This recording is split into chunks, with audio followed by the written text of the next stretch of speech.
after that duel on Mount Carmel, Elijah retreats with his servant Gehazi to a very high point of the mountain. Remember, it's looking down on the sea.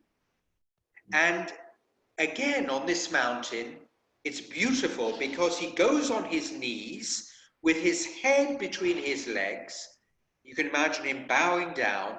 And again, he begins to pray to God. It's beautiful, this word. His position of prayer. Head between his knees, facing the ground. And he's literally praying now. He hasn't become proud. He hasn't become conceited because he's won a victory. But his intercession continues. And he sends his servant Gehazi to go and look out onto the sea. It's a beautiful image, this sea, because the salt in the sea is also an image of corruption. The sea, if you like, there's a corruption in the sea. And the sea is very awesome. I mean, we don't really know what's happening in the sea. It's a dangerous place. It's a dangerous place. And here we have Gehazi looking out in that sea. He goes backwards and forwards 7 times to Elijah. And on the 7th time, interesting, 7 times, because it's the number of completion, the perfect number. On the 7th day, God created the heavens, and on the 7th day he rested. But in Hebrew, the word 7, Shava, also means covenant.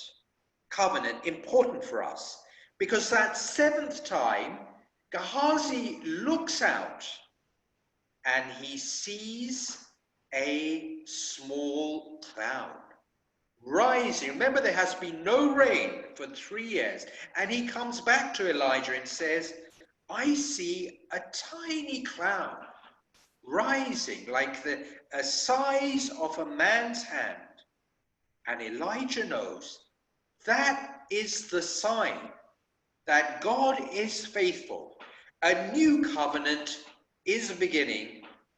God's anger has ceased, and the rain will come. Indeed, it begins to rain with great heaviness, and so the drought comes to an end. Why all of this? Because that cloud, that covenant, is seen as an image of the Blessed Virgin Mary. Remember the prophecy of Isaiah? The Virgin will be with child, and will call him Emmanuel. And so it was that hermits began to gather on this mountain, if we can keep this image, and they began to live in these caves. You see some of these caves here between the rocks? And here we have, between these rocks you have little caves, and the hermits actually began to gather even from the times of Elijah, because of the prophecy of Isaiah, because they believed that from a Hebrew woman, the Messiah would come. And these hermits would pray that the Messiah would come through a Jewish woman, which we know to be the Blessed Virgin Mary.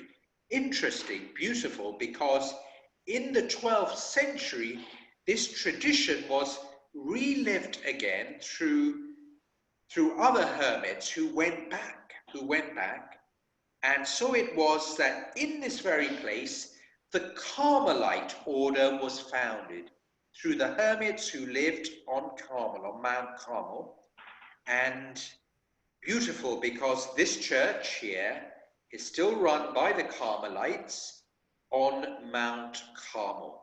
Beautiful, because we have just some very great saints from the Carmelite order, such as Saint Teresa of Avila, Saint Teresa of Lisieux, Saint John of the Cross. We also know that Saint John Paul II had a particular love for the Carmelite saints, writing his own doctorate on Saint John of the Cross.